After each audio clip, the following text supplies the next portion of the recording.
Preview. The New York Times building.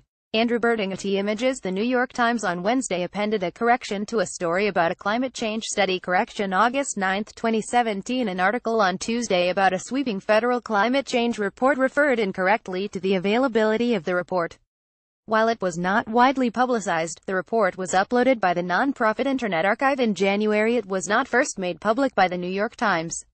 That correction, which sits at the foot of the story, dutifully straightens out the record.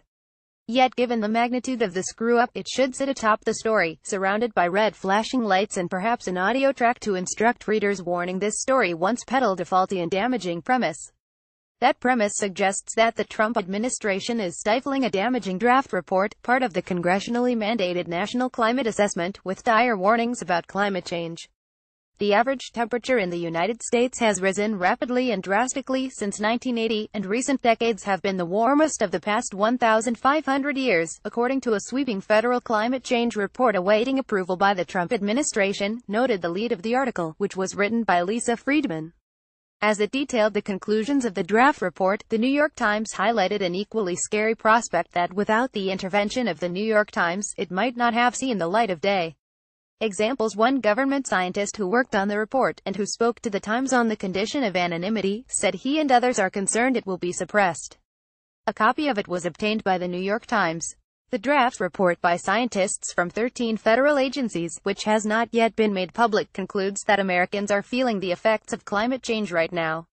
As part of its corrective effort, the New York Times has pulled the language saying that a copy of it was obtained by the New York Times, as well as the mistaken assertion that it has not yet been made public. Even so, the article continues to carry this line: another scientist involved in the process, who spoke to the New York Times on the condition of anonymity, said he and others were concerned that it would be suppressed.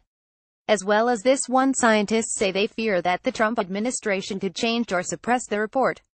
Though it may be the case that certain scientists maintain such fears, that's a pretty tough position in light of the fact that the report was uploaded by the nonprofit Internet Archive in January and publicized by the New York Times in August.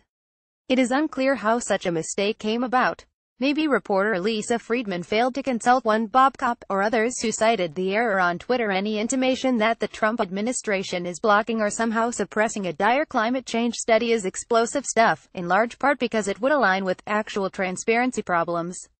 As Philip Rucker and Ed O'Keefe reported in June, Republicans in Congress have complained that federal agencies aren't sharing information. The White House began banishing live coverage of briefings, and it ended the Obama practice of releasing White House visitor logs.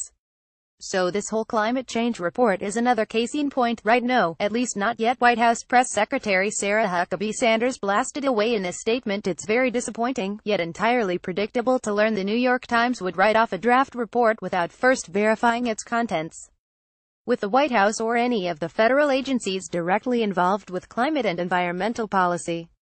As others have pointed out, and the New York Times should have noticed, drafts of this report have been published and made widely available online months ago during the public comment period. The White House will withhold comment on any draft report before its scheduled release date. Next up, a tweet about the failing New York Times from a certain fellow.